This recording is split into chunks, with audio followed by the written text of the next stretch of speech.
ओम अज्ञानतिमिरान्धस्य ज्ञानाञ्जनशलाकया सत्सुरोन्मिलितं येन तस्मै श्रीगुरुवे नमः। नमो ओं विष्णुपादाय कृष्णप्रेष्ठाय भूतले श्रीमते भक्तिवेदान्तस्वामीति नामिने नमस्ते सारस्वती देवे गौरवाणी प्रचारिणे निर्विशेष शून्यवादी भाषातदेशतारिणे जय श्री कृष्ण चैतन्य प्रभु नित्यानंद श्री अद्वैत गदाधर श्रीवासदि गौर भक्त वृंद हरे कृष्णा कृष्णा कृष्णा हरे हरे हरे राम राम राम हरे हरे हरे कृष्णा பக்தர்களுக்கு இனிமையான காலை வணக்கம். இன்றைய பாகவத சத்சங்க வகுப்புல கலந்து இருக்கிற எல்லா பக்தர்களுக்கும் என்னுடைய பரிவார நமஸ்காரம். இன்னைக்கு ஸ்ரீமத் பாகவதத்துல 3ஆம் ஸ்கந்தம் 12வது அத்தியாயம். 4 குமாரர்களும் பல்வேறு ஜீவராசிகளும் எப்படியெல்லாம் படைக்கப்பட்டாங்க, பிரபஞ்சத்துல உயிர் வாழ்கள் எப்படியெல்லாம் படைக்கப்பட்டாங்கிறத மிக அழகாக இந்த அத்தியாயம் பறைசாற்றுகின்றது. இன்னைக்கு படிச்ச ஸ்லோகம் 31 முதல் 34 வரை. இந்த பிரபஞ்ச சிருஷ்டிப்புங்கிறது ஒரு விஞ்ஞானம், சயின்ஸ். பிரபஞ்சம் படைக்கப்பட்டது, உயிர்வாழிகள் படைக்கப்பட்டது, இதெல்லாம் ஒரு சயின்ஸ், ஆக்சுவலி விஞ்ஞானம். ஆனா இது பௌதிகமா புரிஞ்சுக்க முடியுமா? அது கஷ்டம், முடியாது.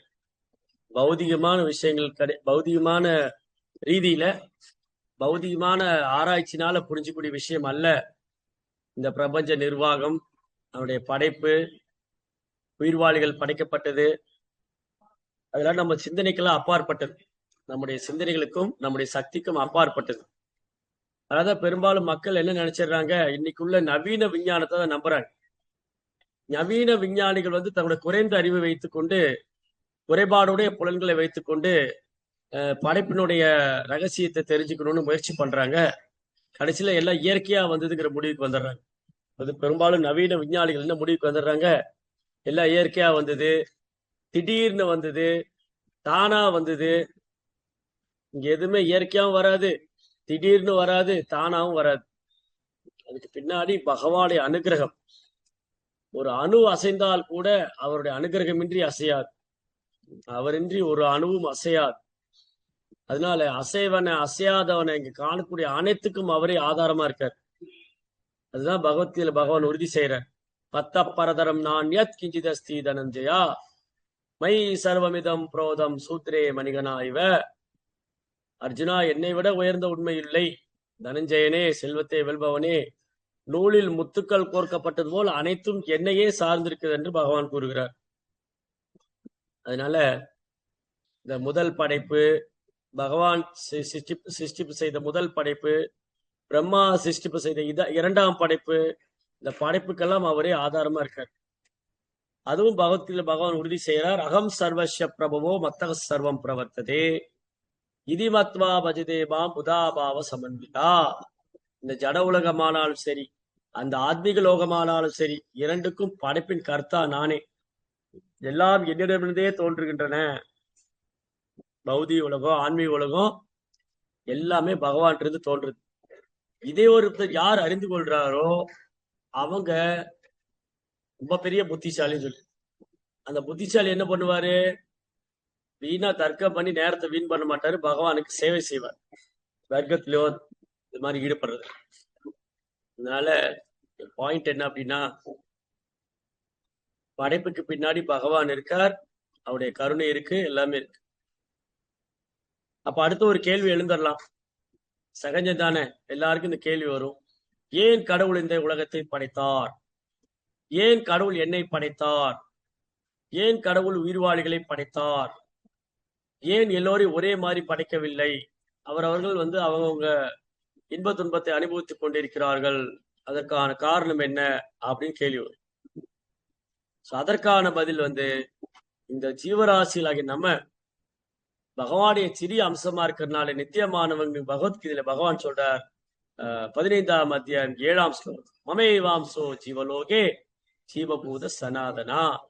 உயிர் வாழ்களாகிய நாம் அனைவரும் கிருஷ்ணனுடைய அம்சம், நித்தியமானவங்க. ஆனா என்ன பண்ணிட்டு இருக்கிறீங்க? மனசஸ்தானி இந்திரியாணி பிரகிருதிஸ்தானி கஷ்டதி. மனம் உட்பட 6 புலன்கள் எடுத்துட்டு கஷ்டப்பட்டு. மனசஸ்தானி இந்திரியாணி பிரகிருதிஸ்தானி கஷ்டதி. மனம் உட்பட 6 புலன். மனது வந்து நமக்கு 6வது புலன். அப்போ நம்முடைய பிரச்சனைகளுக்கெல்லாம் என்ன காரணம்னு பார்த்தா புலன்களே காரணம். மனம், சூட்சும புலன், அப்புறம் ஐப்புலன்கள். அப்ப என்ன பிரச்சனை? இந்த ஜட உடல் எடுத்ததுன்னு தான் பிரச்சனை. ஏன் ஜட உடல் எடுத்தோம்? அனுபவிக்க வேண்டும் என்ற ஆசை. ஏன் அனுபவிக்க வேண்டும் என்ற ஆசை? அந்த சுதந்திரத்தை துஷ்பிரயோகப்படும்.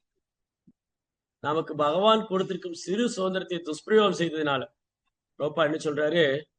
ஜீவாத்மா வந்து தன்னுடைய ஃப்ரீவில் வந்து மிஸ்யூஸ் பண்ணதுனால, ஜீவாத்மாவை நம்ம சுதந்திரத்தை மிஸ்யூஸ் துஷ்பிரயோகம் பண்ணதுனால பகவான் இந்த உலகத்தை சிருஷ்டிக்க வேண்டியது. அப்போ இந்த உலகத்துல சிருஷ்டிப்பு நடக்கும்போது இந்த சிருஷ்டிப்புல வந்து பாத்தீங்கன்னா எதை மையமா வச்சிருக்கு அப்படின்னா, இங்க பெரும்பாலும் மக்கள் வந்து புலன்ப வாழ்க்கையை மையமா வச்சு சேரும். தன் புலன்களை திருப்தி செய்ய வேண்டும். அதனால ஜட உலகம்னாலே கிருஷ்ணரை மறந்திருப்பது புலன்பத்தில் இருப்பதுதான். ஜட உலகம் சொன்னாலே கிருஷ்ணரை மறந்திருப்பது, புலன்பத்தில் இருப்பது. குற்றவாளிகள், பாவிகள், பாவிகள். அதனால இயேசு கிறிஸ்து பிரார்த்தனை பண்றாரு, பாவிகள், ஜட உலகத்தை நம்ம வீழ்ந்த ஆத்மாக்கள், பாவிகள், ஓ ஆண்டவரே எங்களை ரட்சியுங்கள், எங்களை விடியுங்கள் அப்படின்னு இயேசுநாதன் பிரார்த்தனை செய்யறார். அதனால இங்க என்ன பிரச்சனை அப்படின்னா, ஒரு ஜீவாத்மாவும் தன்னுடைய உண்மையான நிலையை மறந்து ஒரு புலன்பத்துல மூழ்கி போயிருக்காங்க. பிரகிருதி கிரியமானானி குணை கர்மானி சர்வசக அகங்கார விமூடாத்மா கர்த்தாகமிதி மன்யதே. அகங்காரம் கொண்ட முட்டாள் ஆத்மா தன்னையே கர்த்தா என்று கருதி கொள்கிறார். அப்போ இந்த ஜட உலகத்துல நாம கட்டுண்ட வாழ்க்கையில் இருக்கிறதுக்கும் பந்தப்பட்ட வாழ்க்கையில் இருக்கிறதுக்கும் மிக முக்கியமான காரணம் இந்த புலனின்பம் அனுபவிக்க வேணுங்கிற எண்ணம் ஆழமா இருக்கிறனால. நம்ம இதயத்துல வந்து புலனின்பம் அனுபவிக்க வேண்டும் என்ற எண்ணம் ஸ்ட்ராங்கா இருக்கு. இது லைஃப் ஆஃப்டர் லைஃப் கண்டினியூ ஆயிட்டு. நீங்க எல்லா ஜீவராசி வாழ்க்கையிலையும் பாருங்க, புலன்பம் தான் பிரதானமா இருக்கு. புலன்பம் அனுபவிக்கணும், புலன்பம் அனுபவிக்கணும், புலன்பம், அப்புறம் செத்து போயிடும். சோ வாழ்நாள் முழுவதுமே எல்லா ஜீவராசிகளும் புலன்பத்தையே சார்ந்து. ஆனா இது வந்து ஆன்மீகத்துக்கு பெரும் தடையா இருக்கும். புலன்பத்திலிருந்து விடுபடணும், புலன்ப விஷயங்களிலிருந்து விடுபடணும், பௌதிக பற்றிலிருந்து விடுபடணும், பௌதிக ஆசையிலிருந்து விடுபடணும். அப்பதான் ஒருத்தர் வந்து கிருஷ்ண உணர்வுல தன்னில் திருப்தி அடைய முடியும். ஸ்தித பிரக்ஞா அல்லது ஆத்மரதி, ஆத்மராமா, தன்னில் திருப்தி அடைபவர், புற விஷயங்களால் கவரப்படாதவர், புற விஷயங்களால் வசீகரிக்கப்படாதவர், முக்குணத்துக்கு அப்பாற்பட்டவர், அந்த ஸ்டேஜுக்கு வரணும். அதுதான் பக்தியினுடைய ஹையஸ்ட் ஸ்டேஜ். என்னன்னா, புற விஷயங்களால் கவரப்படாம இருக்கிறது, பௌதிக விஷயங்களால் கவரப்படாம இருக்கிறது, புலன்ப விஷயங்களால் கவரப்படாம இருக்கிறது. அதனாலதான் கிருஷ்ணாட்ட இப்படி பிரார்த்தனை பண்ணணும். இங்க வந்து மரிச்சி போன்ற முனிவர்கள் பிரம்மாவுடைய செயலுக்காக பகவான்கிட்ட பிரார்த்தனை பண்றாங்க. தஸ்மை நமோ பகவதே ஐதம் ஸ்வேனரோசிஷா ஆத்மஸ்தம் யஜ்ஞயாம் ஆச சதர்மம் பாதம் அர்ஹதி. தம்மில் நிலைத்தவரே, அதாவது பகவான் எப்படி அவர் செல்ஃப் சாட்டிஸ்ஃபைடு, கிருஷ்ணா வந்து தன்னில் திருப்தி அடைவோம், ஆத்மாராம். தமது ஜோதியினால் பிரபஞ்சத்தினை தோற்றுவித்த முழுமுதற் கடவுளுக்கு அவர் உடலிருந்து வரக்கூடிய தேஜஸ்னாலேயே பிரபஞ்சங்களை சிருஷ்டிக்கிறார். மயா தக்ஷேன பிரகிருதி சுயதே சராச்சரம். தனது கடைக்கண் பார்வையை செலுத்தியே இந்த பௌதிக சக்தியான பிரகிருதியை பகவான் இயக்க செய்து விடுகிறார். அந்த பகவானுக்கு எனது மரியாதை கலந்த வணக்கங்களை சமர்ப்பிக்கின்றேன். அனைத்து நன்மைகளுக்காகவும் அவர் சமய அறிஞர்களை காப்பாற்றுவராக, காப்பாராக. அப்போ பகவான் தான் தர்மத்தின் பாதுகாவலர். தர்மா பகவான் இருந்தா தோன்றுது. தர்மம் சாட்சாத் பகவத் பிரணீதம். தர்மம் பகவான் இருந்தா தோன்றுது. தர்மத்தின் தலைவன் அவர் தான், தர்மத்தின் பாதுகாவலன் அவர் தான். அதனால இங்க மரிச்சி போன்ற முனிவர்கள் பிரம்மாவே இப்படி நடந்துக்கிறாரே, ஓ பிரபு எப்படியா நீங்க தர்மத்தை ஸ்தாபனம் பண்ணுங்க. ஏன்னா பிரம்மாவுடைய செயல வியப்பா இருந்தது. பிரம்மாவுடைய செயல் எப்படி வியப்பா இருந்தது? பிரம்மாவுடைய உடல்ல இருந்து அவர் மகள் தோன்றுனா அந்த மகள் மேலே அவர் கவரப்பட்டார். ஆஹ் பலவான் இந்திரிய கிராமம், இந்திரியங்கள் ரொம்ப சக்தி வாய்ந்தது. அது பிரம்மா விதிவிலக்கு இல்ல. புலன்கள் வந்து ரொம்ப சக்தி வாய்ந்தது. பலவான் இந்திரிய கிராமம் வித்வாம்ச விகர்ச்சதி, வெறும் பண்டிதனை கூட வீழ்த்திரும். புலன்கள் அவ்வளவு சக்தி வாய்ந்தது, வெறும் பண்டிதனை கூட வீழ்த்திரும். இங்க பிரம்மா வந்து தன் உடலிருந்து தோன்றிய பெண்ணினுடைய அழகால் கவரப்பட்டார். இது எல்லாருக்கும் ஆச்சரியமா இருக்கு. அப்ப அதே இப்ப என்ன நினைக்க கூடாது, பிரம்மா ஒரு சாதாரண ஆள் நினைக்க கூடாது. தேஜேஷா நதோஷா, பெரியவர்களுடைய செயலை நாம் குற்றம் காணக்கூடாது. அதுக்கு பின்பு நிறைய பாடம் இருக்கு. சோ இந்த பிரம்மாவுடைய இந்த செயல் வந்து நமக்கெல்லாம் ஒரு பெரிய பாடமா அமையுது. புலன்கள் எவ்வளவு கொடூரமானது, எவ்வளவு ஆபத்தானது, எவ்வளவு கருணையற்றது. அப்புறம் இந்த ஜீவாத்மா எப்படி தன்னுடைய உண்மையான அடையாளத்தை மறந்து விடுகிறான். மாயினால் கவரப்பட்ட ஜீவாத்மா தன்னுடைய உண்மையான அடையாளத்தை மறந்து ஆண் பெண் மேலே ஈர்ப்பு ஏற்படுது, பெண் ஆண் மேலே ஈர்ப்பு, உடல் சார்ந்த ஈர்ப்பு, பற்றுதல். ரிஷபதேவர் சொல்றாரு, மகத் சேவம் தாரமாகுர் விமுக்தே தமோதாரம் ஜோசிதாம் சங்கி சங்கம். மகாத்மாக்களுடைய சங்கத்துல வந்து இருக்கும்போது மோட்சத்துக்கான கதவு திறக்கப்படும். பெண்களுடைய சங்கத்தில் இருக்கிறவங்களுக்கு நரகத்துக்கான கதவு திறக்கப்படும். தமோதாரம்னா நரகத்துக்கான கதவு. ஜோஷிதாம் சங்கி சங்கம், பெண்களோடு சங்கம் வச்சுக்கிறவங்க பெண்களோடு சங்கம் வச்சுக்க, ரெண்டு பேர்ட்டையும் ரொம்ப கேர்ஃபுல்லா இருக்கும். பெண்களோடு சங்கம் வச்சிருக்க கூடி சங்கம் வச்சு கூடாது, பெண்கள்ட்டையும் சங்கம் வச்சு கூடாது. வெரி டேஞ்சர், ரொம்ப ஆபத்தானது. அதனாலதான் இங்க வந்து பிரம்மாவுடைய செயலை ஆச்சரியப்படக்கூடிய வகையில் பிரம்மாவே இப்படி பண்ணுவாரா? அப்போ கிருஷ்ணாவுடைய மாயா சக்தி எவ்வளவு சக்தி வாய்ந்தது. மம மாயா துரத்தியா, என்னுடைய மாயா சக்தி வெல்ல முடியாது. அதனாலதான் இங்க மரிச்சி போன்ற முனிவர்கள், பிரம்மாவுடைய புத்திரர்கள், பிரஜாபதிகள் பிரம்மாவுக்காக பிரார்த்தனை செய்யறாங்க. இதுதான் ஃபர்ஸ்ட் பாயிண்ட். இன்னைக்கு கிளாஸ்ல நம்ம தெரிஞ்சுக்க முதல் பாயிண்ட் என்னன்னா, ஒருத்தர் தவறு செஞ்சா கிரிட்டிசைஸ் பண்ணக்கூடாது, நம்ம அவருக்காக ப்ரேயர் பண்ணணும். இப்போ பிரம்மாவுடைய பசங்க பாத்தியா பிரம்மா இன்னும் பெரிய கிரியேட்டர் சொன்னாங்க, அவர் கூட மாயில மயங்கிட்டாரு அப்படின்னு அவர் கிரிட்டிசைஸ் பண்ணல, அவருக்காக ப்ரேயர் பண்றாங்க. ஓ பகவானே, இந்த பிரம்மாவுடைய செயல்ல இருந்து நீங்க அவரை காப்பாத்துங்க. ஏன்னா நீங்க தான் தர்மத்தை ஸ்தாபனம் பண்ண முடியும், நீங்க நினைச்சாதான் அவரை காப்பாற்ற முடியும். பாருங்க, இதான் முதல் லெசன். நம்ம யாரா தவறு செஞ்சா அதை சுட்டி அதை வந்து குற்றம் காண்பதோ குறை கண்டுபிடிக்கிறதோ அதை வந்து பரிகாசம் செய்தோ கூடாது. அந்த தவறுல இருந்து அவங்க மீண்டு வர்றதுக்கு எப்படி உதவி செய்யலாம், எப்படி அவங்களுக்கு சப்போர்ட் பண்ணி அவங்கள மீண்டும் கிருஷ்ண உணர்வுல உற்சாகப்படுத்தலாம் அப்படின்னு பார்க்கணும். நம்ம என்ன பண்ணுவோம், எனக்கு முதலே தெரியும் அப்படி ஆகும்னு, ஏன்னா முன்ன இருந்தே நான் பார்த்துட்டு இருக்கேன். அப்போ என்ன இருந்ததுன்னா, இங்க ப்ராப்ளம் என்னன்னா, ரஜோகுணம் தமோ குணத்தினுடைய பாதிப்புல இருக்கிறவங்க அடுத்தவங்க வந்து தவறு செய்யும் போது துன்பப்படும் போது சந்தோஷப்படுவாங்க. ஏன்னா நான் முன்னேறிட்டே இருக்கேன், அவங்க வந்து வீழ்ச்சி அடைறாங்க. ஓ ஐ ஆம் தி ஃபர்ஸ்ட், பாத்தீங்களா? ஸோ நான் பக்தியில முன்னேறிட்டு இருக்கேன், அவங்க எல்லாம் வந்து என்ன மாதிரி சாதனா பண்ணல, என்ன மாதிரி சீரியஸா இல்ல, அதான் விழுந்துட்டாங்க அப்படி கிரிட்டிசைஸ் பண்ண. No comments. அவங்கள பத்தி வந்து கமெண்ட் அடிக்கிறது, குற்றம் காண்றது, குறை சொல்லக்கூடாது. ஏதோ ஒரு சந்தர்ப்பத்தினாலேயோ அல்லது பலவீனத்தினாலேயோ இல்ல புலன்களுடைய பலவீனத்தினாலேயோ இல்ல மாயினுடைய கவர்ச்சினாலேயோ ஒரு பக்தர் தவறு செய்ய நேரிடலாம்.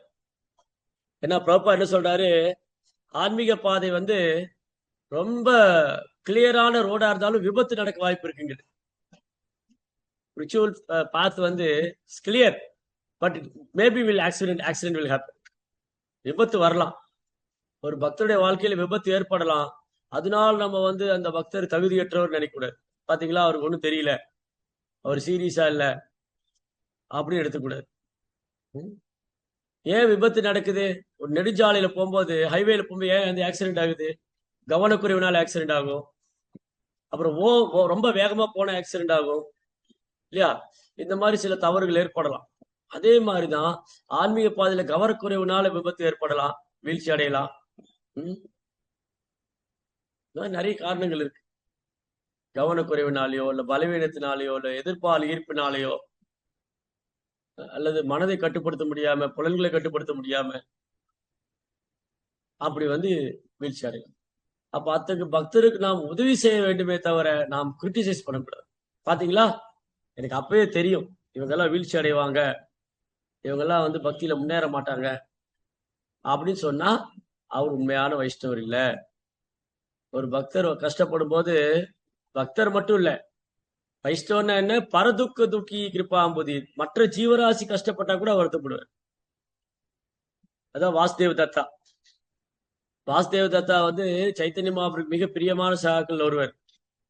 ஒரு நாள் வாசுதேவ் தத்தா சைத்தன்ய மகாபிரபு முன்னாடி வந்தாரு. ஓ மகாபிரபு, இந்த ஜீவராசிகள்லாம் ஜட உலகத்துல பல்வேறு உடல் எடுத்து கஷ்டப்படுறாங்க. அவங்க முன்ஜென்ம கர்ம வேணினால பாவத்தினால எல்லாம் இந்த ஜட உலகத்துல போய் கஷ்டப்படுறாங்க. தாவரங்களாக, பறவைகளாக, புழுக்களாக, பூச்சிகளாக 84 லட்சம் வகையான உயிரினங்களா இருக்காங்க. ஓ பகவானே மகாபிரபு, அந்த பாவத்தில நான் ஏத்துக்கிறேன், எல்லா ஜீவராசியுடைய பாவத்தையும் நான் ஏத்துக்கிறேன். அவங்களை நீங்க கோலோகந்தான கூட்டின்னு போடுங்க, அவங்களை எல்லாம் நீங்க உங்க ஆன்மீக உலகத்துக்கு அழைச்சின்னு போடுங்க. அப்ப பாருங்க, இயேசு கிறிஸ்துவோட வாசுதேவ தத்தா 10 மடங்கு எவ்வளவு பிரேயர் பண்றாரு. இயேசு கிறிஸ்துவாவது தன்னை சிலுவையில் அரைஞ்சவங்களுக்காக பிரேயர் பண்ணார். ஓ ஆண்டவரே, பரலோகத்திற்கும் ஆண்டவரே, பரமபிதாவே, இந்த பாவிகளை வெறுத்து விடாதீர்கள், ஒரு பாவத்தை வெறுத்து விடுங்கள், இவங்க செஞ்ச பாவத்தை வெறுத்து விடுங்கள், இந்த பாவிகளை வெறுத்து விடாதீர்கள். அதை சிலுவையில் அடைஞ்சவங்களுக்காக இயேசுநாதர் பிரார்த்தனை பண்ணார். ஆனா வாசுதேவ் தத்தா இன்னொரு படி மேல போய் எல்லா ஜீவராசியும் பிரார்த்தனை பண்ணார். எல்லா ஜீவராசியுடைய பாவத்தையும் நான் ஏத்துக்கிறேன் மகாபிரபு, அவங்களெல்லாம் நீங்க விடுவிச்சிருங்க. ஒரு மகாபிரபு சொல்றாரு, வாசுதேவ் தத்தா எவ்வளவு கருணை உங்களுக்கு. ஒரு ஜீவாத்மா பாவம் செஞ்சாலே பல பிறவி எடுக்க வேண்டியிருக்கு. ஒரு ஜீவாத்மாவுடைய பாவத்தை ஏத்துக்கிட்டாலே அந்த பாவங்களை போக்குறதுக்கு ஒருத்தர் பல பிறவி எடுக்கும். இப்ப எல்லா ஜீவராசியுடைய பாவத்தை ஏத்துக்க தயாரா இருக்காருன்னா அவர் எப்பேற்பட்ட கருணை வாய்ந்தவர். வைஷ்ணவா பரதுக்க துக்கி கிருபாம்பு, கிருபா சிந்து. வாஞ்சா கல்பத்தருபியஸ்ச கிருபா சிந்து பேவச்ச பதீதானா பாவனேபியம். வீழ்ந்த ஆன்மாக்களை விடுவிக்கிறதுக்காகவே வந்தது. அதனால இந்த பிரம்மதேவருடைய வாழ்க்கையில் நடந்த விஷயம் ஆச்சாரிட்டு இருந்து கேட்கணும், பிரபுபாடைய விளக்கத்திலிருந்து புரிஞ்சுக்கணும், பக்தர்கள்ட்ட குருமார்கள்ட்ட இருந்து கேட்கணும், உயர்ந்த பக்தர்கள், மூத்த பக்தர்கள், சாதுக்கள்ட்ட இருந்து கேட்கணும். இல்லாட்டி நம்ம தப்பா புரிஞ்சுக்கணும். இப்போ பிரம்மாவுக்கே இந்த நிலைமை, அப்ப நம்மள ஏமாத்துறோம். அது நம்ம வான் பண்றதுக்காக, நமக்கு எச்சரிக்கை வர்றதுக்காக. பாருங்க, பிரம்மாவுக்கு இப்படி நடந்திருக்கு, இந்திரனுக்கு இப்படி நடந்திருக்கு. இந்திரன் என்ன பண்ணாரு, கௌதம முனிவர் இல்லாத நேரத்துல அவர் ரூபத்துல போயிட்டாரு ஆசிரமத்துக்கு. விடிய காலையில கோழி கூவுற மாதிரி கூவுனார். சோ கௌதம முனிவர் என்ன நினைச்சாரு, பொழுது விடிஞ்சிருச்சு, போய் கங்கையில குளிக்கலான்னு போறாரு. இவரு கௌதம ரூபத்துல வர்றாரு. அகல்யாவோட உறவு கொள்ளணும்னு. அகல்யா அவ்வளவு அழகு. அகல்யாவை ஏமாத்தி கௌதம ரிஷியோட ரூபத்துல இந்திரன் வந்துட்டார். அப்புறம் அகல்யா புரிஞ்சு போச்சு வந்திருக்கு இந்திரன், என்ன பண்றது, தன் கனவு ரூபத்துல வந்துட்டாரு. இப்போ கௌதமர் வராரு, பார்த்தா அவர் வீட்டுல இருந்து இந்திரன் வெளியே ஓடுறாரு கௌதமர் ரூபத்துல. இப்ப இந்திரன் கௌதமர் புரிஞ்சுக்கிட்டாரு, இந்த இந்திரா ரொம்ப மோசமா நடந்துக்கிட்டார், சபிக்கிறார், உடம்பு பூரா அந்த மாதிரி வந்துடணும். அகல்யா ஒரு கல்லா போன்னு சபிச்சிட்டார்.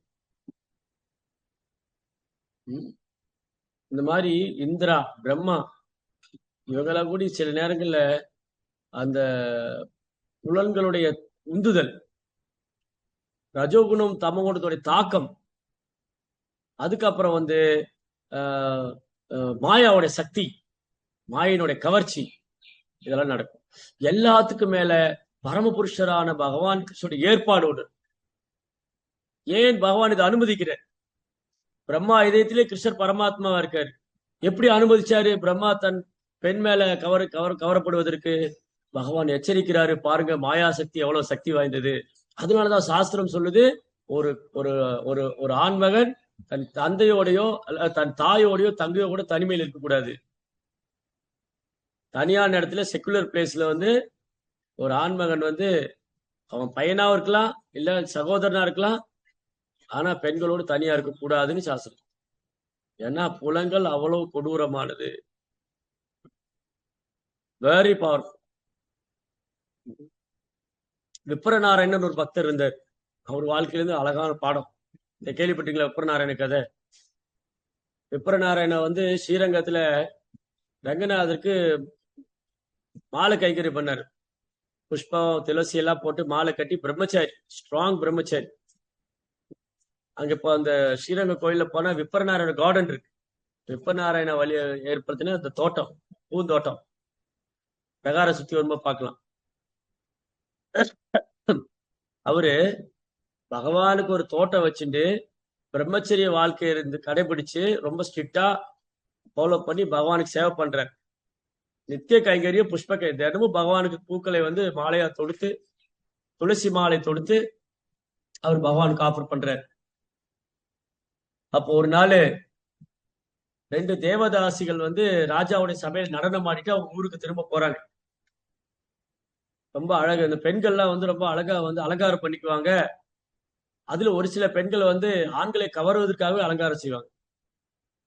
இப்போ நம்ம எதுக்கு அலங்காரம் பண்ணிக்கிறோம் சொல்லுங்க? என்னை பார்த்து சொல்லணும், நீங்க ரொம்ப அழகா இருக்கீங்க இல்லையா? ஏன் புது ட்ரெஸ் போடுறோம்? புது ட்ரெஸ் போட்டா என்ன பண்ணுவோம்? நம்ம புது ட்ரெஸ் போட்டா என்ன பண்ணுவோம்? 4 பேர்ட்ட கேட்பேன், ட்ரெஸ் நல்லா இருக்கா, என் பைக் நல்லா இருக்கா, என் மூக்கு கண்ணாடி நல்லா இருக்கா, என் மொபைல் போன் நல்லா இருக்கா? யார் என்ன சொல்ல போறாங்க? எவ்வளவு பேர் நல்லா இருக்குன்னு சொன்னாங்க, எவ்வளவு பேர் பிடிச்சிருக்கு இல்லையா? இன்னைக்கு பேஸ்புக்ல போட்டோ லைக் போடுங்க, பாருங்க இதோட பர்த்டே ட்ரெஸ் லைக் போடுங்க இல்லையா? சோ இந்த புதுசு புதுசா ஆடை உடுத்துவது, அலங்காரம் செய்து கொள்வது என்னது, மற்றவங்க என்னை பத்தி என்ன நினைக்க போறாங்க? ஓ இவர் ரொம்ப அழகா இருக்காரு, ரொம்ப நல்லா அழகா ட்ரெஸ் பண்ணிருக்காரு, அழகா ட்ரெஸ் பண்ணிருக்காரு அப்படின்னு மற்றவங்கிட்ட என்ன கமெண்ட் வருது, என்ன சொல்ல போறாங்க? ஓ அப்ப இந்த ட்ரெஸ் நல்லா இல்லையா, அப்படின்னு போடக்கூடாது, வேற ட்ரெஸ் எடுத்துக்கணும். இதுதான் மாயாவுடைய கவர்ச்சி. அதனாலதான் ரகுநாத் தாஸ் கோசாமி சைத்தன்ய மாப் சொன்னாரு,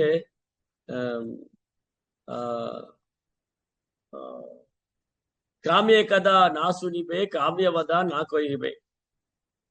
ஓ ரகுநாதா, கிருஷ்ணரை தவிர வேற எதுவும் பேசாத, கிருஷ்ணரை தவிர வேற எதுவும் கேட்காத, விதவிதமா ட்ரெஸ் போடணும்னு ஆடை உடுத்தணும்னு ஆசைப்படாத, விதவிதமா பலகாரம் சாப்பிடணும்னு ஆசைப்படாத. ஏன்னா யார் ஒருத்தர் விதவிதமா ஆடை உடுத்தணும்னு நினைக்கிறாங்களோ, விதவிதமா பலகாரம் சாப்பிடணும்னு ஆசைப்படுறாங்களோ, அவங்களால புலன்களை கட்டுப்படுத்த முடியும். புலன்களுக்கு நிறைய கொடுத்துட்டே இருந்தா அது என்ன பண்ணும்? தொந்தரவு பண்ணாரு. அது குறிப்பா பிரம்மச்சாரிஸ் நிறைய ஸ்வீட் எல்லாம் சாப்பிட மாட்டோம். விதவிதமான பலகாரம் சாப்பிட்டோம், பினிஷ். கௌரகிஷோர் தாஸ் பாபாஜி, அவருக்கு ஒரு சர்வெண்ட் இருந்தார், பிரம்மச்சாரி ஒருத்தர். திடீர்னு பார்த்தா 3 நாள் பாபாஜி அவர்கிட்ட பேசவே மாட்டேங்கிறார். பாபாஜி இந்த பிரம்மச்சாரி போனா பாபாஜி முகத்தை திருப்பி வச்சுக்கிறாரு, பேச மாட்டேங்கிறார். இவர் திரும்ப திரும்ப கேட்கிறாரு, பாபாஜி மகாராஜ் ஏன் என்ன அவாய்ட் பண்றீங்க, ஏன் என்ன வெறுக்கிறீங்க, ஏன்ட்ட பேச மாட்டேங்கிறீங்க, நீ போய் பௌதிகவாதி கையில போய் பலகாரம் வாங்கி சாப்பிட்டுருக்க, அப்புறம் நீ விதவிதமா பலகாரம் சாப்பிடணும்னு ஆசைப்படுற, இது உன்னுடைய ஆன்மீக வாழ்க்கைக்கு நல்லது இல்ல அப்படின்னு எச்சரிக்கிறாரு கௌரகிஷோர் தாஸ் பாபாஜி மகாராஜ் की. உனக்கு ஈட் பஜன், உனக்கு ஈட் போஜனா, இட் வில் ஸ்பாயில் ஹிஸ் பஜனா அப்படின்னு. போஜனா என்ன பண்ணும்? பஜனாவை ஸ்பாயில் பண்ணிடும். உனக்கு ஈட் டூ மச் போஜனா, இட் வில் ஸ்பாயில் ஹிஸ் பஜனா. சோ போஜனானந்தியா இருக்கணுமா, பஜனானந்தியா இருக்கணும் முடியும். போஜனானந்தி பஜனானந்தி. போஜனானந்தி நான் விதவிதமா சாப்பிட ஆசைப்படுறவர், பஜனானந்தி நான் எப்பவும் கிருஷ்ண கீர்த்தனம் பண்ணிட்டு இருக்கோம். ஹரே கிருஷ்ணா கிருஷ்ண கிருஷ்ணா ஹரே ஹரே, ஹரே ராம் ராம் ராம் ஹரே. சரி, அப்ப என்ன நடந்தது? இந்த பொண்ணுங்க 2 பேரும் அந்த தோட்டத்து வழியா போகும்போது விப்ரநாராயணன் ரங்கநாதுக்காக பூ பறிச்சுட்டு இருக்காரு. அப்போ ஒரு பொண்ணு சொல்றா, ஏய் நம்ம இவ்வளவு அழகா ட்ரெஸ் பண்ணிருக்கோம், எவ்வளவு அழகா இருக்கோம், நம்மளை பார்க்காம அந்த அந்த ஆள் என்ன பண்றாரு, அவர் நம்ம பக்கம் திரும்பவே இல்லையோ, நம்மளை ஏறெடுத்து கூட பார்க்கலையே. இந்த புலன்பு இருக்கு இல்லையா, அது ஸ்ட்ராங்கா இருக்கான், அது வயதானாலும் விடாது. இத சொன்னா அக்பர் நம்ப மாட்டேன்ட்டு, அக்பர்கிட்ட ஒரு நாள் பீர்பால் சொல்றாரு, இந்த புலன்ப விஷயம் வந்து உடலை விடுற வரைக்கும் இருக்கும். அக்பர் சொன்னாரு, அது எப்படி முடியும்? இளமையில வேணா ஒருத்தர் அனுபவிக்குன்னு நினைக்கலாம். இளமை பருவம் இருக்கும்போது ஒருத்தர் புலன்பு அனுபவிக்குன்னு நினைக்கலாம். வயசாயிட்டு எப்படி வரும்? இல்ல இல்ல, பீர்பால் சொல்றார், வரும். அந்த ஆசை விடாதவன். அனுபவிக்க வேணுங்கிற ஆசை ஜீவாத்மோட இதயத்துல ஸ்ட்ராங்கா இருக்கு. இந்த ஜட உலகத்துல நம்ம இருக்கிறதுக்கு முக்கியமான காரணமே நான் அனுபவிக்க வேண்டுங்கிற எண்ணம் தான். அனுபவிக்க வேண்டும். பட் அக்பர் ஒத்துக்க மாட்டேங்கிறார். அது எப்படி? வயசாயிட்டா எப்படி ஒருத்தருக்கு அனுபவிக்கணும்னு தோணும்? உடம்பெல்லாம் தளர்ந்து போயிடும். நோ நோ, நான் உங்களுக்கு ஒரு நாள் ப்ரூவ் பண்றேன். பீர்பால் சொன்னாரு, நான் ஒரு நாள் நிரூபிக்கிறேன். அப்போ ஒரு வயதான பெரியவர் வந்து உடலை விட போறார். அந்த வீட்டுக்கு வந்து அக்பரை வந்து பீர்பால் கூட்டிட்டு போறாரு. கூட அந்த பொண்ணு, அக்பருடைய பொண்ணை அழைச்சிட்டு வர சொல்றாரு. நல்லா அலங்காரம் பண்ணி ட்ரெஸ் எல்லாம் போட்டு கூட்டிட்டு வாங்க, ஜுவல்ஸ் எல்லாம் போட்டு, நல்ல நகையெல்லாம் போட்டு, மேக்கப் எல்லாம் போட்டு கூப்பிட்டு வாங்க. நம்ம 3 பேர் போறோம். அக்பர், அவங்க பொண்ணு, அப்புறம் பீர்பால். 3 பேர் அந்த ஒரே டைம்ல, அட்ட டைம்ல நம்ம 3 பேருமே வந்து அந்த வயதான முதியவர் வீட்டுக்குள்ள போறோம். அவர் யாரை பாக்குற நோட் பண்ணு. ஃபர்ஸ்ட் யாரை பாக்குற? மந்திரி வந்திருக்காரு பீர்பால். இந்த பூமி ஆண்ட அக்பர் வந்திருக்காரு, வேந்தன் மன்னன். அக்பருடைய பொண்ணு வந்திருக்காங்க. இந்த முதியவர் அந்த பொண்ணை பாக்குறாரு. ஓ, இந்த பொண்ணு எவ்வளவு அழகா இருக்கு, யாருடைய பொண்ணு இது, எங்க இருந்து வந்திருக்கா? அப்பதான் அக்பர் புரிஞ்சுட்டாரு, பீர்பால் சொன்னது 100% கரெக்ட். இந்த பௌதிக ஆசை, அனுபவிக்கிற ஆசை வந்து வயதானாலும் போறது. அதனாலதான் பாருங்க, நிறைய பேர் வயசாயிக்கு நிறைய கல்யாணம் பண்ணுவாங்க. கேட்டா என்ன பார்த்துக்கு யாரும் இல்லை, எனக்கு வயசாயிடுச்சு, ஆனா அனுபவிக்கணுங்கிற என்ன இருக்கு. அனுபவிக்கணும் ஸ்ட்ராங்கா இருக்கு. புலன்கள் எல்லாம் தளர்ந்து போயிட்டாலும் மனம் பாருங்க இல்லையா, புலன்கள் எல்லாம் தளர்ந்து போயிடுச்சு. நீங்க பாத்தீங்கன்னா நிறைய செல்வந்தர் என்ன பண்ணுவாங்க, வசதியா இருக்கிறவன் வயசாயிருப்பான இளம் பொண்ணு கல்யாணம் பண்ணி. ஏன் பண்றாங்க? உடம்பு வயசாயிருச்சு, மனசு அனுபவிக்கிற இருக்கு. மனசுல என்ஜாய் பண்ணுகிற டெண்டன்சி வந்து ஸ்ட்ராங்கா இருக்கு. காமேஷ குரோதேஷ ரஜோகுண சமுத்பவ மகாசனோ மகாபாப்யாம் தேரிக வைரிகம். பட்டுக்கடங்காத பௌதிக ஆசை, ரஜோகுணம் தமோ குணம் கலந்து. சோ இந்த 2 பொண்ணுகள் பேசிட்டு இருக்காங்க. இந்த விப்ரநாராயணன் யாரு? இவரு ஒரு பொண்ணு சொன்னா, அவர் பேர் விப்ரநாராயணன். அவர் ஸ்ட்ராங்கா பிரம்மச்சாரி விரதம் இருக்காரு. அவர் பெண்கள் எல்லாம் பார்க்க மாட்டார். ஓ, நான் சேலஞ்ச் பண்றேன், அவரை வந்து 1 மாசத்துக்குள்ள நான் என்னோட அழகுல மயக்கிறேன். இவங்க 2 சேலஞ்சுக்கு அவர் தான் கிடைச்சாருப்பா. இந்த 2 பொண்ணு சேலஞ்சு போட்டுக்கிட்டாங்க. அதுக்கெல்லாம் மாயா எவ்வளவு பவர்ஃபுல். மாயா வந்து எப்பேற்பட்ட வித்வானையும் கவரக்கூடிய. ஏன்னா அது கிருஷ்ணாவுடைய சக்தி. இந்த 2 பொண்ணுகளும் பேசினாங்க. இந்த விப்ரநாராயணனை வந்து அட்ராக்ட் பண்ணுவேன். ஒரு பொண்ணு சொன்னா, நான் இப்ப ஊருக்கு வரமாட்டேன், நீ திரும்ப போ, நான் இங்கே இருந்துக்கிறேன். 1 மாசம் இங்கே இருந்து எப்படியாவது விப்ரநாராயண வலையில வீழ்த்திடுவேன். இன்னொரு பொண்ணு சொன்னா, அது சாத்தியமே இல்லைன்னா, அப்படி நடந்ததுன்னா நான் உனக்கு வேலைக்காரி ஆயிடுவேன். அந்த பொண்ணு சொல்றா, நீ விப்ரநாராயண மட்டும் வலையில வீழ்த்தி காமிச்சிரு, நான் உன்னோட மெய்ட் சர்வெண்டா இருக்கு, வேலைக்காரி. சரி, அப்ப நீ திரும்ப போன அவளை அனுப்பிச்சு விட்டா. இவ அந்த வந்து அந்த தோட்டத்துக்கு முன்னாடி வந்து அங்க திண்ணையில உட்காந்துக்கிறான். இவர் வந்து நமஸ்காரம் பண்றது, ஹரே கிருஷ்ணா சொல்றது, ஓ பிரபு, ஹரே கிருஷ்ணா பிரபு, ரொம்ப அப்படி பணிவா பவ்யமா. ஓ, யார் இந்த மாதாஜின்னு பார்க்க மாட்டாரு அவரு. ஓ, யார் இந்த பொண்ணு? நோ மாதாஜி. மாதாஜி சொன்னா அம்மா ஆயிடுவாங்க. யார் இந்த பொண்ணு அப்படி பார்க்க மாட்டாரா? பார்க்கவே இல்லை அவரு. அவர் பாட்டுக்கு பூ பறிக்கிறாரு, துளசி பறிக்கிறாரு, மாலை செய்யறாரு, கோயில போய் பகவான் ரங்கநாத் தரிசனம் பண்றாரு. இந்த பொண்ணு 1 நாள் 2 நாள் பார்த்தா, 3 நாள் பார்த்தா, ஆசிரமத்தை பெருக்குனா, வெளியில கோலம் போட்டா, வாசு தெளிச்சா, எல்லாம் பண்ணிட்டு இருக்கா. சேவை பண்ண ஆரம்பிச்சிட்டா. ஓ, இவர் வந்து மனசு இறங்கிடுவாரா, எப்படியாவது என்ன வந்து ஏத்துக்குவாரா, இவர் எப்படியா நான் அட்ராக்ட் பண்ணிட மாட்டேனா. பட் இவர் வந்து ரொம்ப ஸ்ட்ராங்கா இருந்தாரு. இவர் வந்து அந்த பொண்ணு பக்கம் திரும்பவே. ஒரு நாள் நல்ல மழை பெஞ்சுது.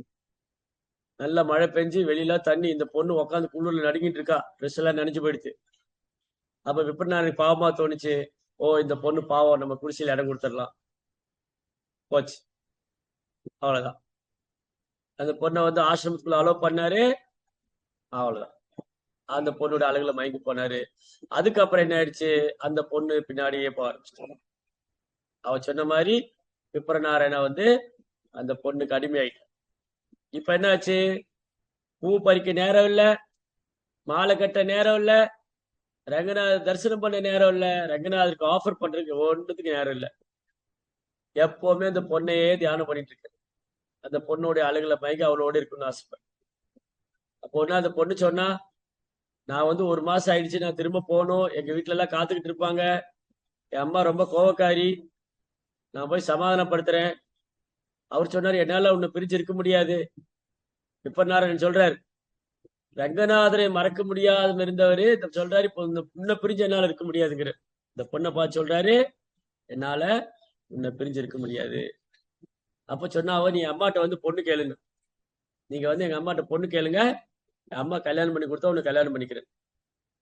விப்பநாராயணன் வந்தாரு, அவங்க வீட்டு கதவை தட்டுறாரு. ஹரே கிருஷ்ணா, ஹரே கிருஷ்ணா, யாருப்பா நீ? நான் தான் விப்ரநாராயணன் வந்திருக்கேன், உனக்கு என்ன வேணும்? உங்க பொண்ணை நான் கல்யாணம் பண்ணணும், ஏதாவது சாப்பிட வேண்டாம் கேளு தரேன். உன்ன மாதிரி பிச்சைக்கார பயலுக்கெல்லாம் என் பொண்ணை கல்யாணம் பண்ணி தர முடியாது. உன்கிட்ட என்ன இருக்கு?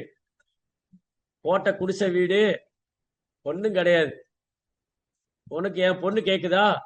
அவ எப்பேற்பட்ட ஆடல் அழகி, பேரழகி, நாட்டிய பதுமை, எவ்வளவு மன்னருக்கு முன்னாடி நடனம் ஆடுவோம், அவளை போய் ஒரு பிச்சைக்காரனுக்கு கல்யாணம் பண்ணி கொடுக்கணுமா? அப்படி வேணா நீ 1000 பொற்காசு கொண்டு வா, நிறைய பணம் கொண்டு வா, கல்யாணம் பண்ணி கொடுக்குறேன்னு. இவர் பணத்துக்கு எங்க போவாரு? அப்படியே வருத்தப்பட்டு அந்த பொண்ணை கல்யாணம் பண்ண முடியலன்னு அந்த பொண்ணு வீட்டுக்கு வெளியில, ஊருக்கு வெளியில ஒரு திண்ணையில படுத்திருக்காரு. ரொம்ப கவலையா இருக்கு.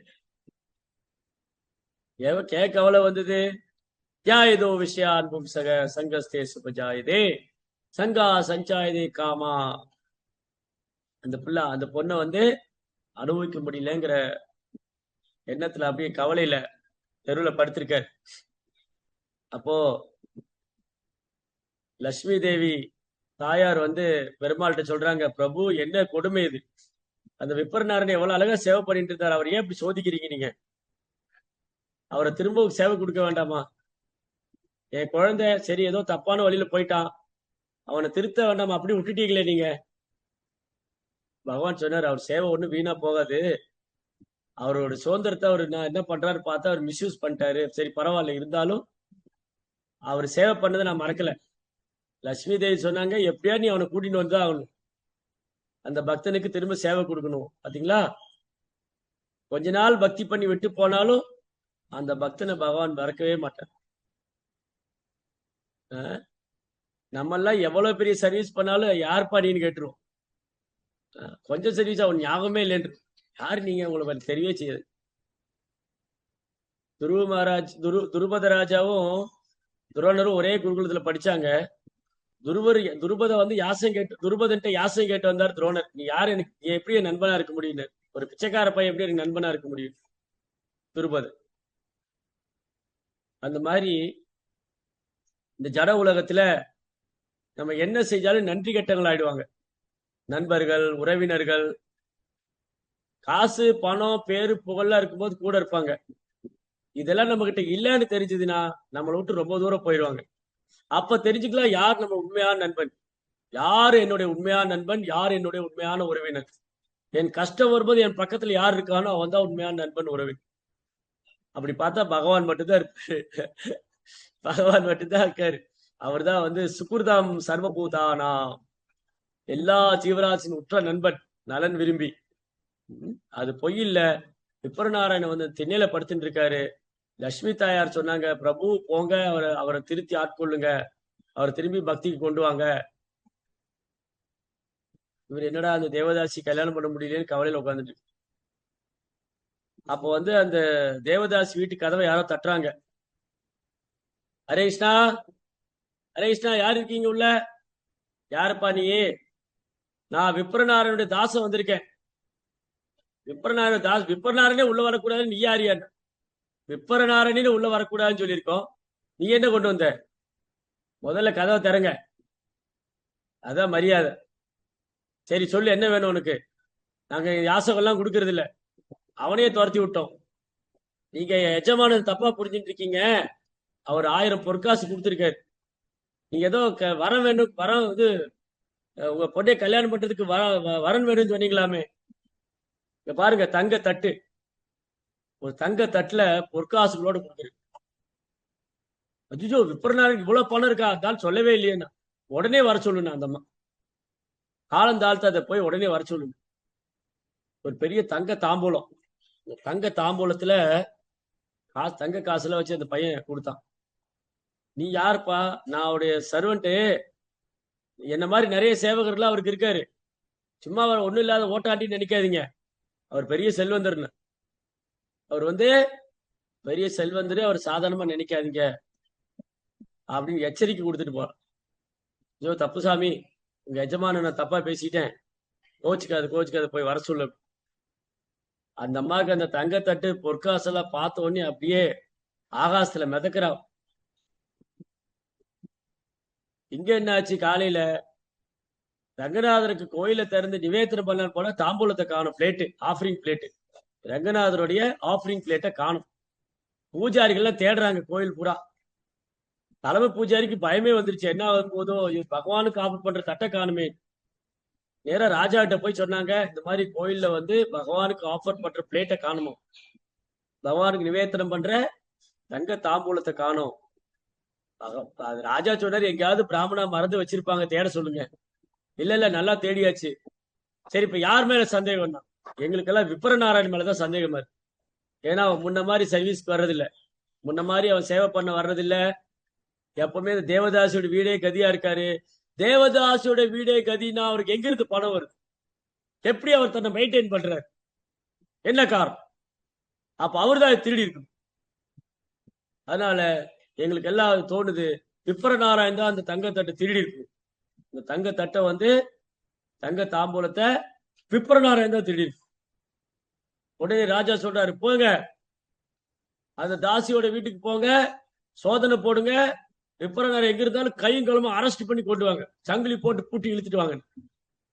இது அரச கட்டளை. ராஜா சிப்பாய்கள் அனுப்புறாரு. இந்த சிப்பாய்கள் என்ன பண்ணாங்க, நேரா அந்த தேவதாசி வீட்டுக்கு போறாங்க, கதவை தட்டுறாங்க. யாரும் இல்ல. யாரப்பா நீங்க? நாங்க மன்னருடைய அரண்மனையிலிருந்து வந்திருக்கோம். ராஜாவோட அரண்மனையில வாங்க வாங்க. என்ன, உங்க வீட்டை சோதனை போடணும்.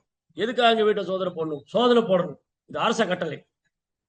அந்த வீட்டை சோதனை போட்டா அங்கதான் தங்க தாம்பூலம் இருக்கு. இது ரங்கநாதருக்கு நிவேதனம் பண்ற தங்க தாம்பூலம். இது எப்படி உன் வீட்டுக்கு வந்துச்சு?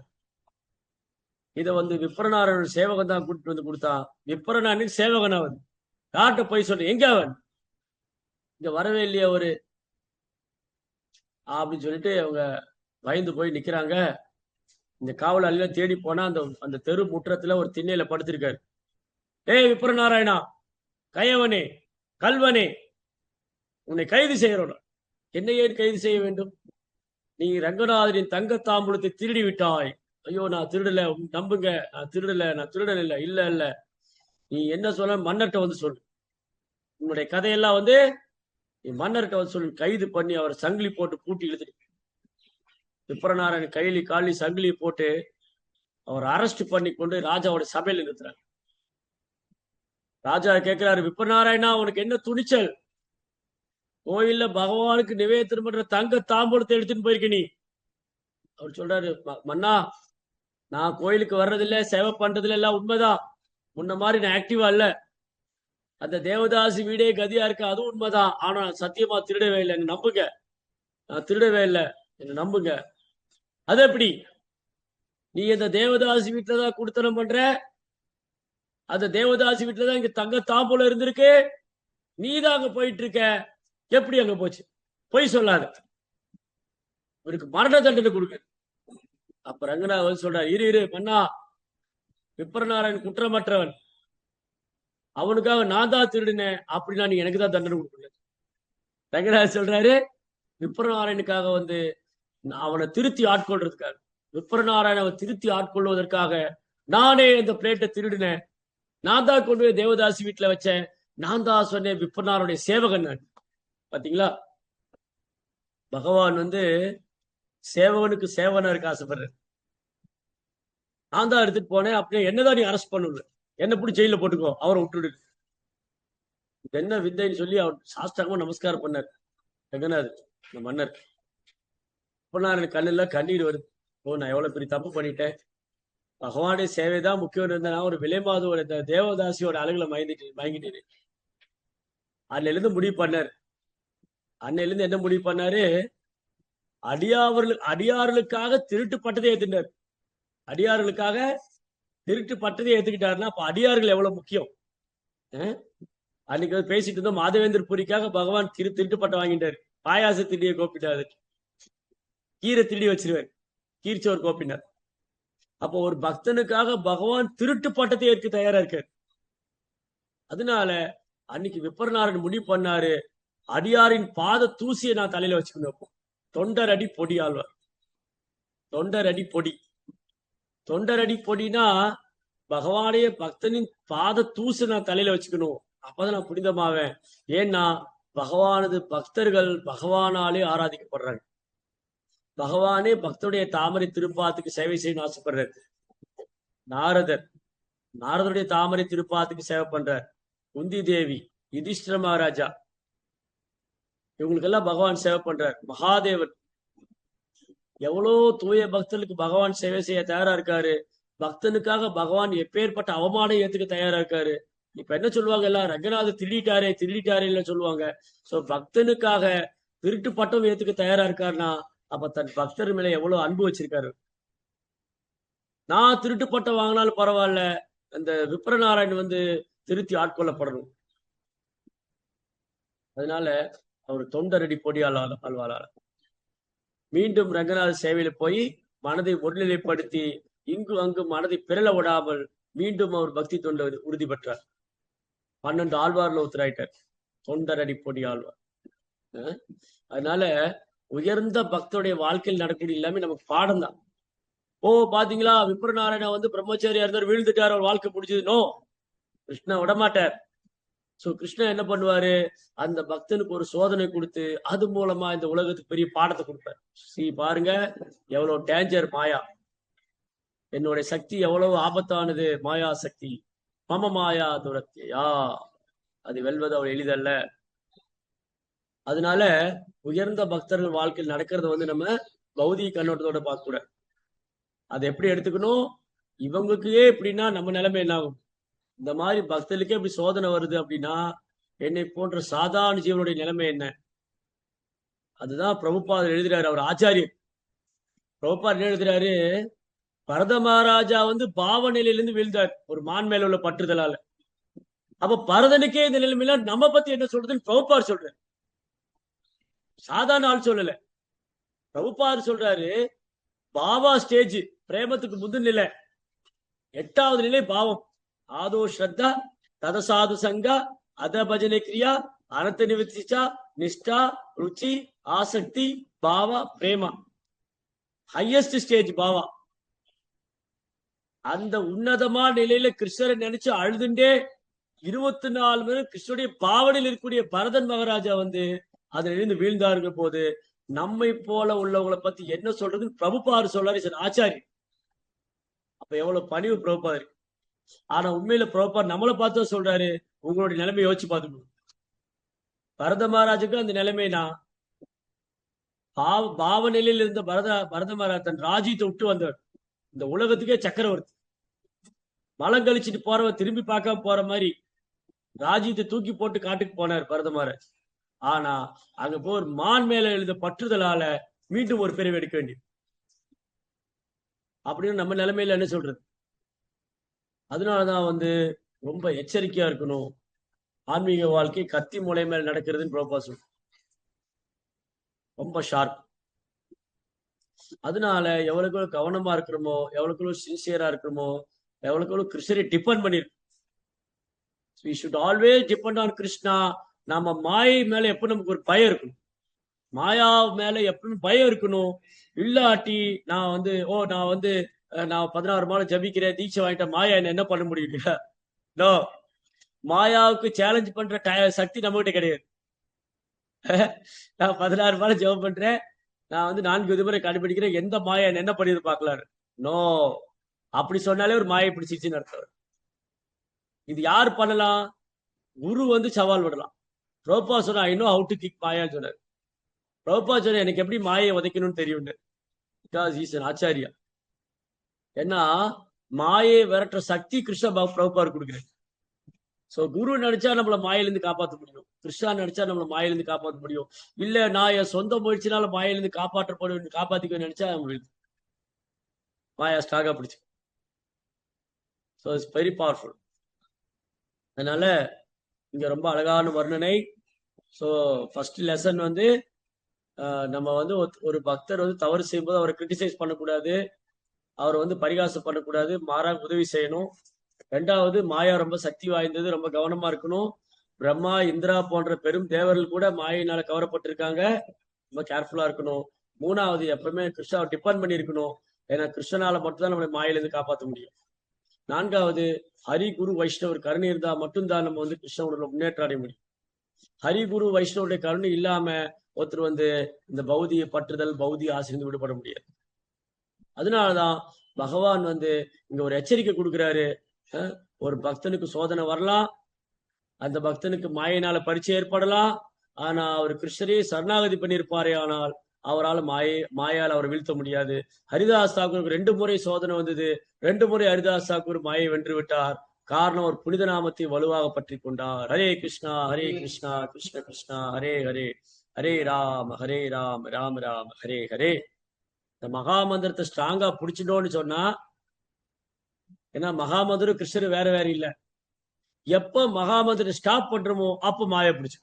அதனாலதான் கீர்த்தனிய சதாகரி, கீர்த்தனிய சதாகரி சததம் கீர்த்தயந்தோமோ, எப்போதும் கிருஷ்ணாவுடைய புகழ் பாடிக்கொண்டு அவருக்கு சேவை செய்து கொண்டு கிருஷ்ண உணர்விலே இருந்தால் அல்லாது நம்மால் மாயை வெல்ல முடியாது. பட் ஒன்று ஸ்ட்ரிக்ட் இன் சாதனா, சாதனையில உறுதியா இருக்கும்போது அவன் குருவுடைய கருணையால கிருஷ்ணனுடைய கருணையால மாயை வென்று வரும். சாதனா ஸ்ட்ரிக்டா இருக்கணும்.